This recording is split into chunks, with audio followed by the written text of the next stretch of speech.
Hallo Luken, hjertelig velkommen til en ny episode med F1 2021 Breaking Point. I forrige episode så krasjet jeg og Casper igjen i Kina, og så skjerpet vi oss og gjort et veldig bra løp i Frankrike. Alright, hva venter oss i neste kapittel?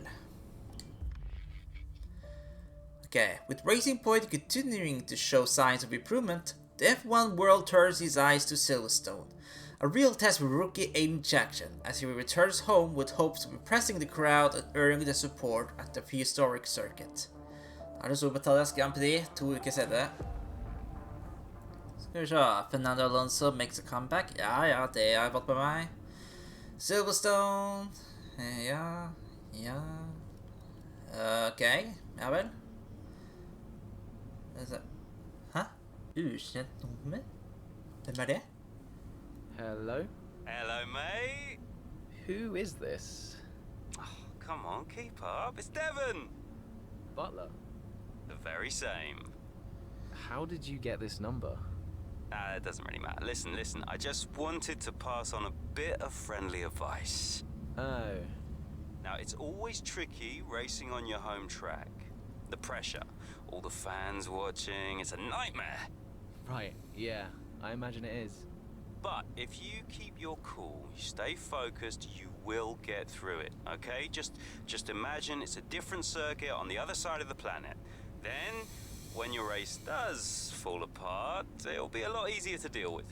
Yeah, great advice. I knew you'd think so. Anyway, good luck out there today. Just try and make it to the end, eh? Ta-ta! Yeah, good luck to you too. I'll see you later. Ja, det Butler som fikk tak i nummeret mitt da.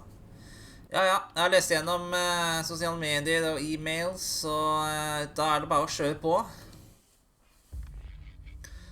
Capitalizing on a fantastic Q3, Aiden Jackson is enjoying one of his finest career performances with the front right puncture threatens to ruin his chance on top 5 finish. With friends and family in the stands and the crowds behind him, Jackson sets his sights in salvaging what he can from the race. Oi, jeg fikk punktering underveis i løpet, gitt.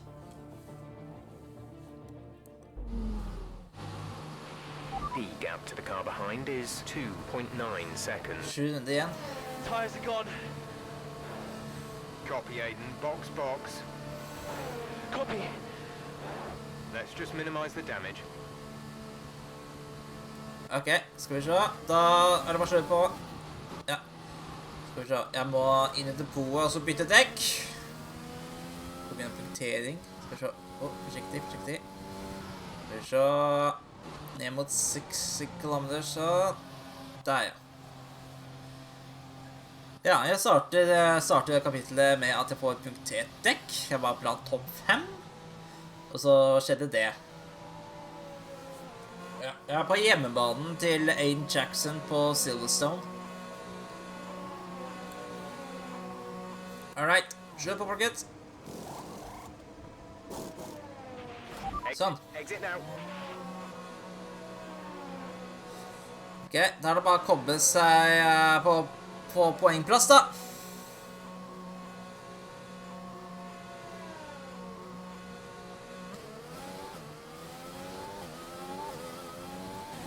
Ok, jeg ned helt inne på 17. plass.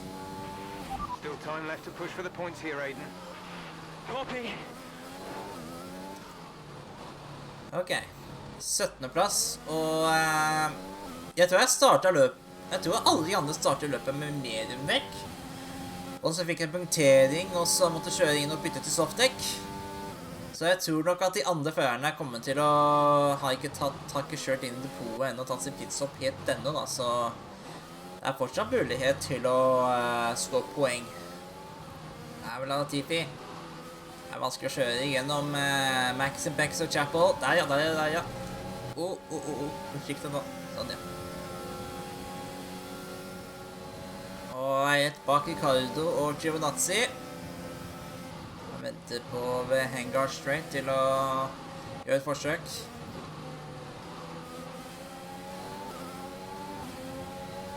Ok. Ricardo kan også bruke det som hos Giovinazzi. Igjen meg nå, hinner meg nå. Bremser litt senere. Ei! Ei, Jimenazzi! Han ikke se at jeg er rett ved siden av deg. Du må bruke speilene dine. Sånn, ja.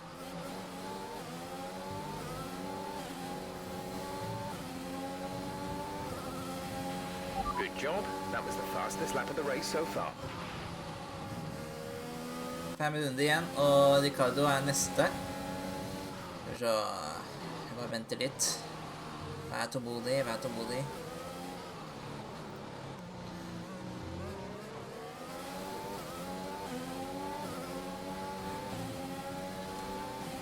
Ok, det er stoppe, men han kjører veldig fort fremover.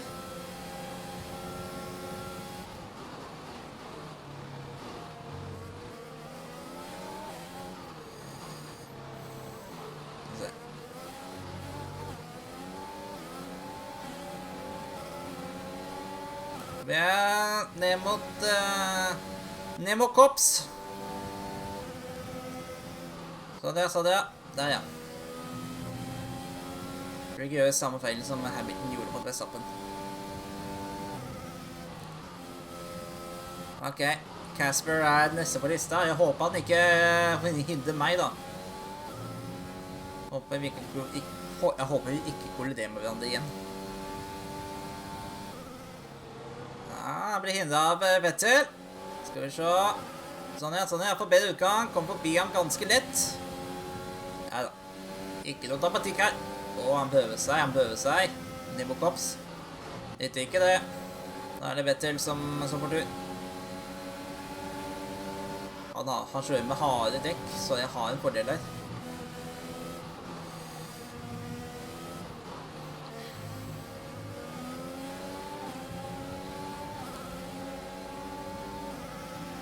På utsiden der, sånn, ja. Veldig enkelt, veldig enkelt.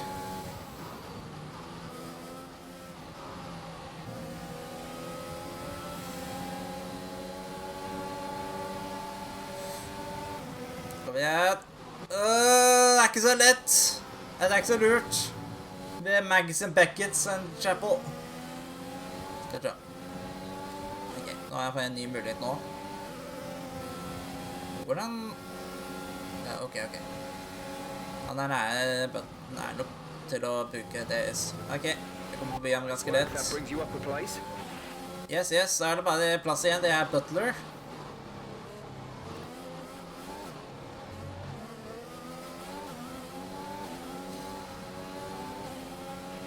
There's 3 laps of fuel remaining.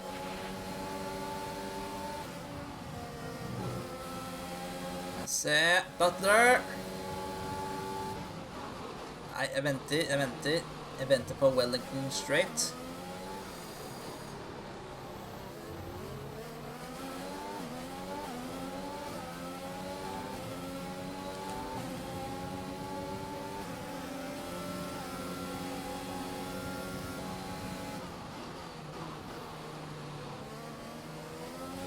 Ja, veldig lett. Veldig lett. Så er det Kvyat som er neste.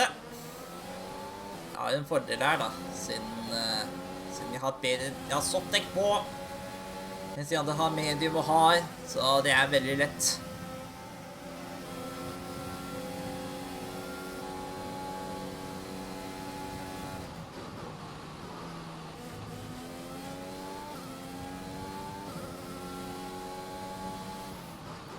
Skal vi prøve å komme oss forbi Syns og Leclerc, men det blir ikke lett. Vi får se. Ja, Verstappen vinner Storbritannias Grand Prix. Jeg prøver å komme forbi ham, eller? På Syns. Ja da. Det gjør jeg ganske lett.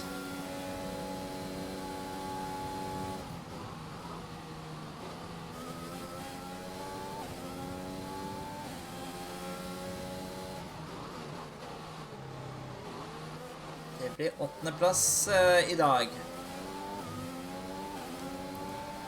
Røydevål der. Okay, pick up rubber and bring it home.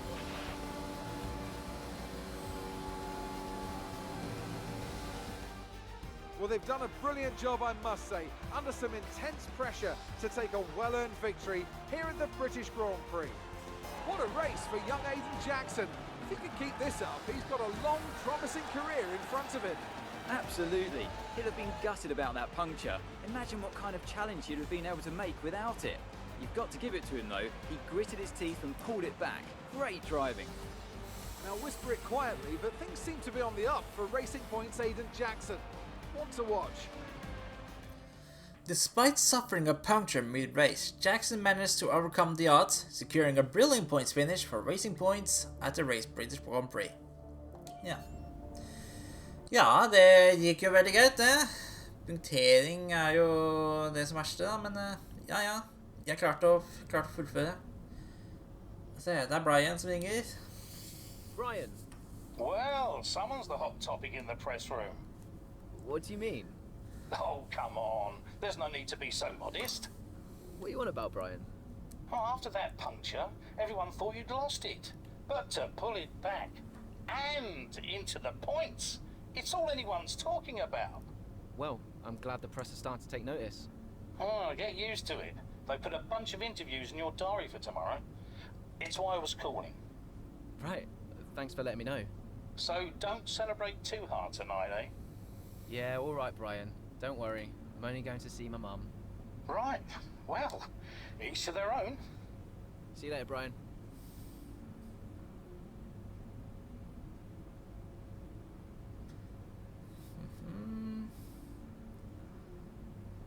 Ok, det var det. Dette gikk jo veldig strålende her. Så får jeg mer XP for å få mer stash. Alright. Da går vi videre til neste kapittel. While the grid heads to Monza, the team at Racing Point have managed to find some welcome consistency during the second half of the 2020 season.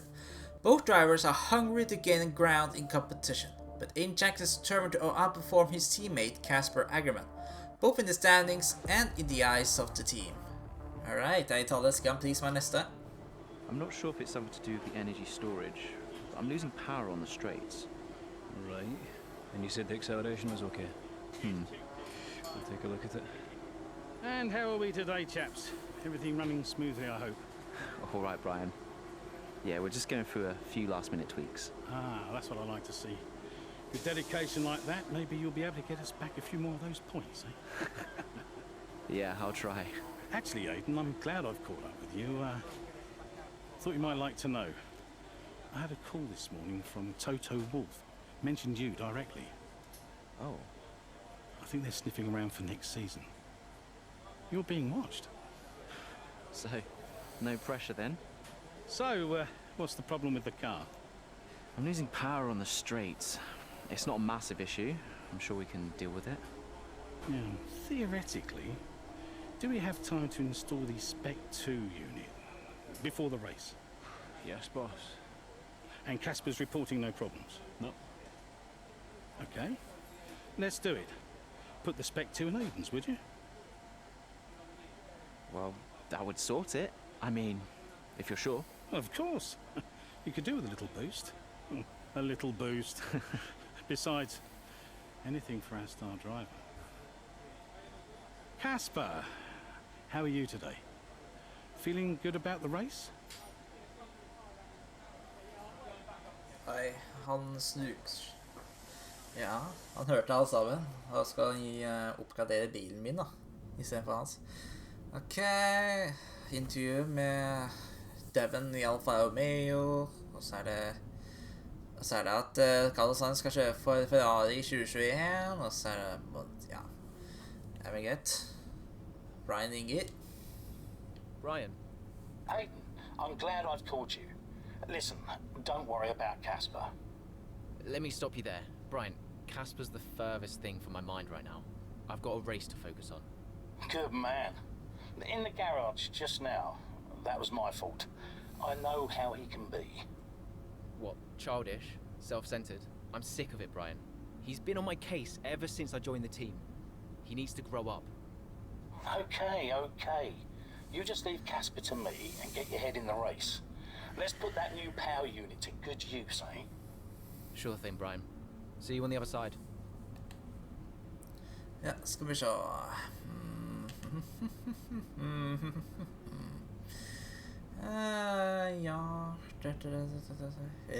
Ja.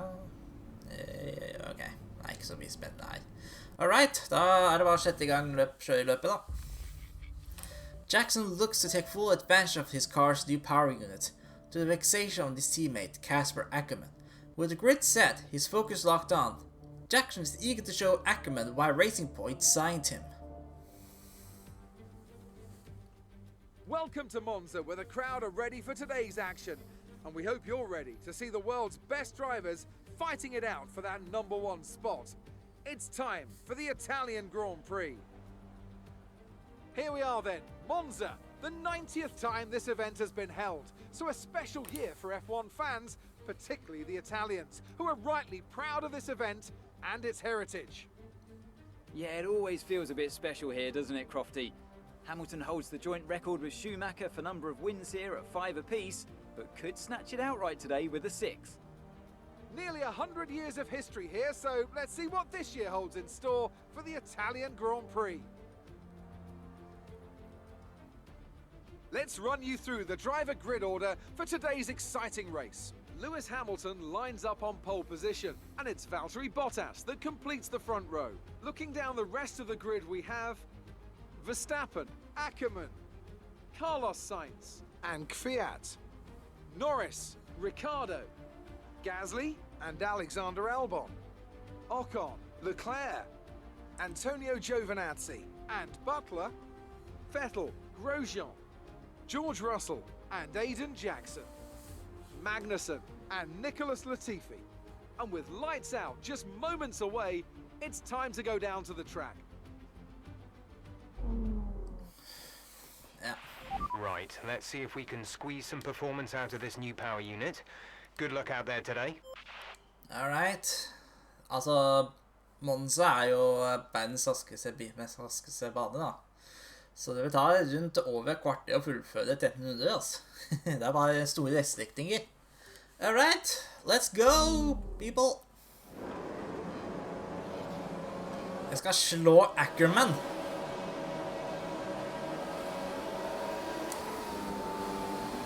Ok, mye hjulspinn der, men det går. Vi prøver å komme forbi de hele folka. Skal vi se. Jeg holdt på å kjøre inn på Butler. Ja. Hvor det med litt her, men beklager det. Ok, ja. Kommer forbi Ocon. Ok, jeg klattet opp 7 plasser før første sving. Det ikke så verst, det.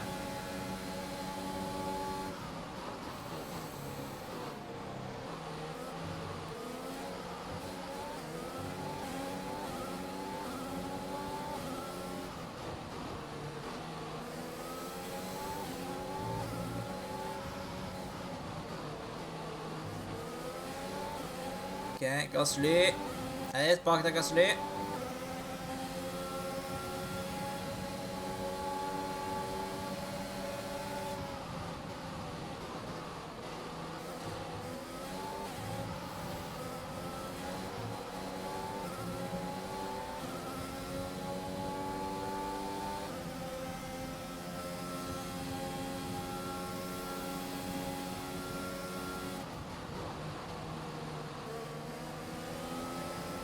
Gjennom parabolica. Jeg på innsiden av Gasly, men jeg best holde meg bak ham for å være med i dagsuget. Han kjører veldig fort fremover.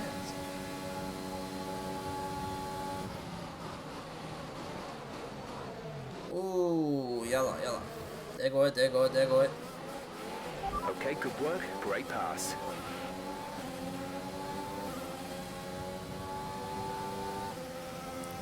Ok, Casper veldig langt foran da. Han på 3. plass.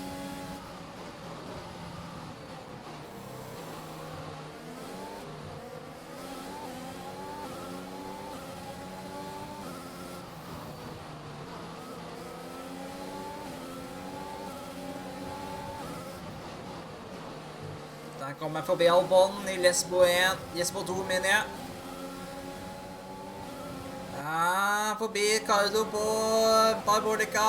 Det må neste ikke her. Det side by side. DRS is now available. Kom igjen. Kom igjen. Ja, da har vi kjørt like fort rett i S-sektinga her. Må venstre litt, side til det. Ja, på innan her nå. Be within reach soon, Aiden. You are free to race. Ja, det greit det. Skal vi se, Norris. Norris neste. Jeg får vente litt. Ta den på innsiden der. Sånn, ja.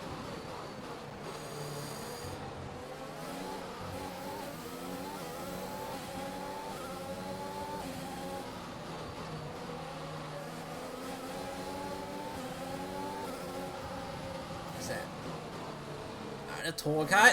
Skal vi se, vi må prøve å komme forbi. Ok, jeg har desen på. Bare kjøre på mot Kviat.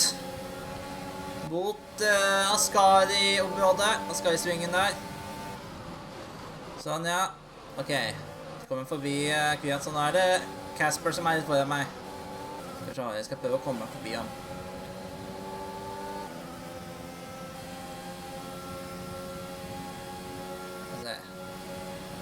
Jeg bare venter på retsiktinga her. Skal vi se.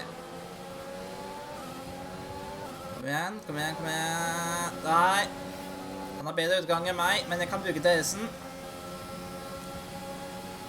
Han kan også bruke DRS-en. Her kommer Kviat tilbake igjen.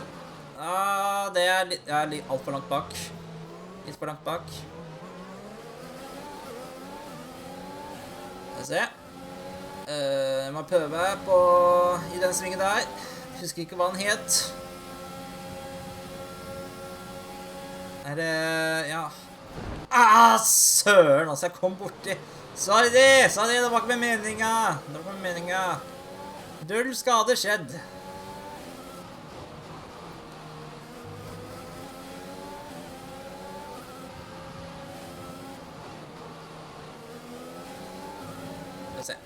Ok, ja, det er som på. Skal vi se, ned mot Ascari. Kurva Ascari. Oi, han kjører veldig fort da. Han er sikkert sjalu, fordi jeg har installert New Power Unit i min bil på hans bil. Så han er sikkert veldig sjalu og prøver å kjøre mye fortere enn meg. Tro om igjen. Jeg har mye bedre bil enn det du har. Ja, det passer seg. Skal vi se. Da har jeg kommet forbi han. Skal vi se. Ja, DRS-en, så jeg kan bare dra ifra. Oi, han kan også bruke DRS-en. Han bare kjører det forbi meg, altså. Det er fighting. Det er noen to ting, kamerater. Der tok han meg, gitt. Ja. Han er skikkelig besundelig.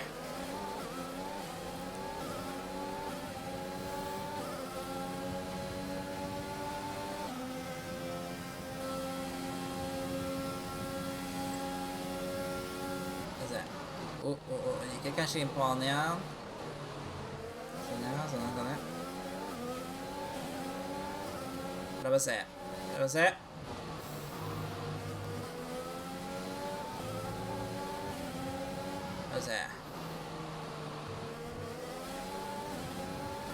Ok, DRS-en igjen. Jeg har på eisen på. Overtake. La meg se. Ta på innsiden der. Utsiden mener jeg. Ja. Jeg må forbi ham ganske lett før Ascari. Sånn, ja.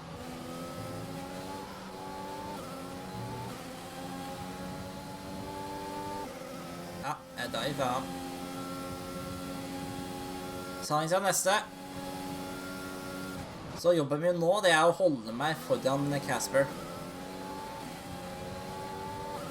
Kanskje, jeg bare holder meg bak Sainz. Bruker deg isen. Og så bare stryker meg forbi. We're approaching the pit window. You'll be on the mediums. Ok, det er greit.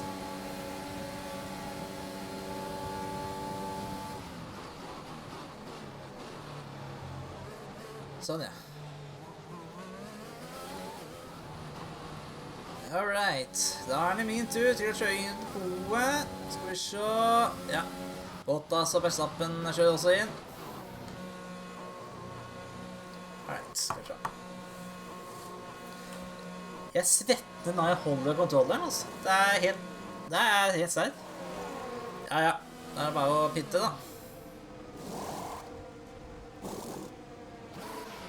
Ja, sånn, ja. Tok litt tid på grunn av trafikk.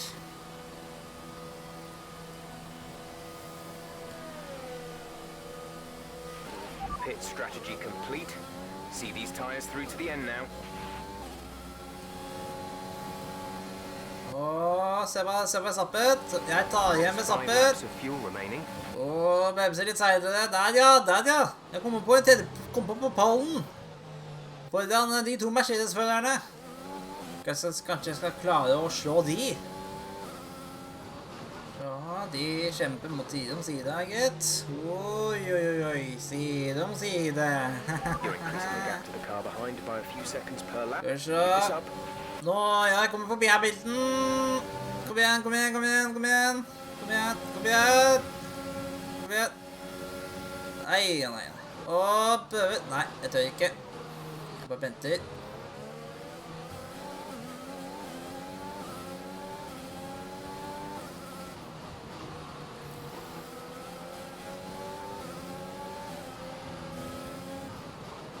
Bare venter. Nå har jeg muligheten nå. Så, DS-en på. Hamilton kan også bruke DS-en. Gjør han det? Ja, det gjør han. Og han bremsa litt for tidlig, men jeg klarte å bremse i tide, så nå er jeg forbi Hamilton. Så nå er det Bottas. Kanskje jeg vinner?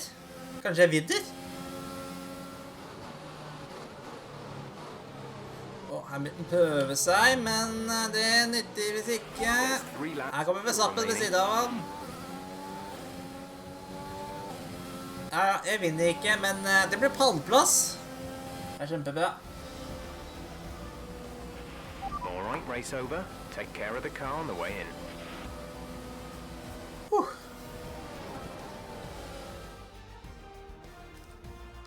Well, quite the rivalry forming between the rookie Aiden Jackson and his veteran teammate Casper Ackerman.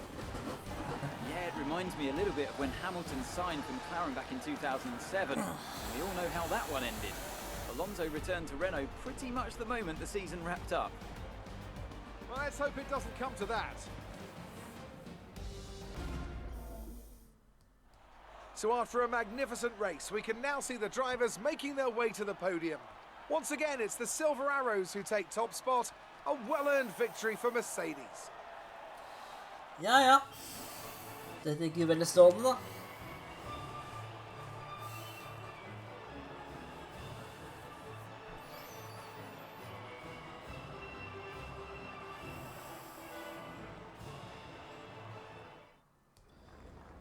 Good day today. Have your take on it. So, a podium finish. The team must be overjoyed with your driving today. Can you talk us through it, Aiden? I mean, it's the podium. What more could you want? Everything seems to come together today. Great pace, good team strategy, and I managed to extract some good performance from the car. I couldn't be happier. A big talking point, irrespective of today's results, is how you've improved overall throughout the season. What would you say to that?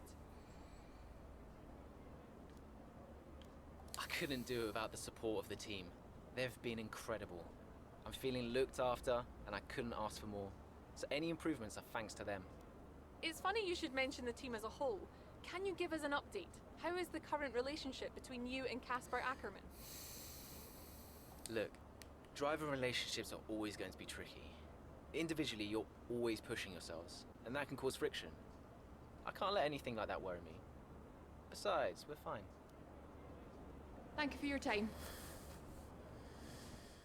Ja. Jeg har ikke lyst til å skape svære reaksjoner I pressen, da. Okay.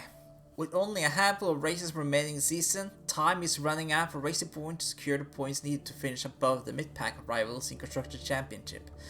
A dip before over the past few races has the team desperately hoping for strong performance from both rookie Aiden Jackson and veteran Casper Ackerman.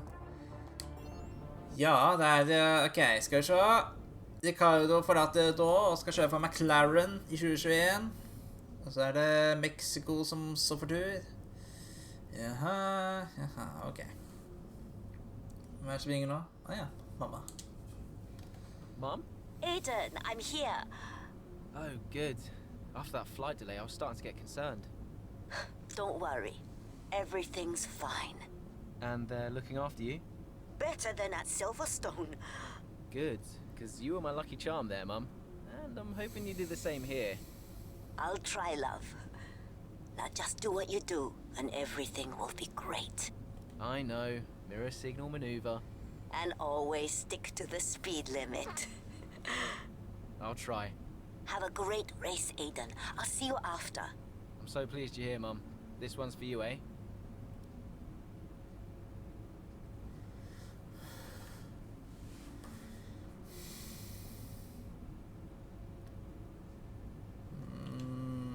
Ok. Ja, det var det. Skal vi se. Jeg tror vi får runde om her, ja. Så neste gang så er det så skal jeg kjøre for i Mexicos Grand Prix. Så hva skjer egentlig? Det vet ikke jeg. Tusen takk for at du så på denne episoden med F1 2021 Breaking Point. Trykk gjerne like på videoen, abonner hvis du er ny, og så ses vi til en ny video snart. Vi ses! We'll be right back.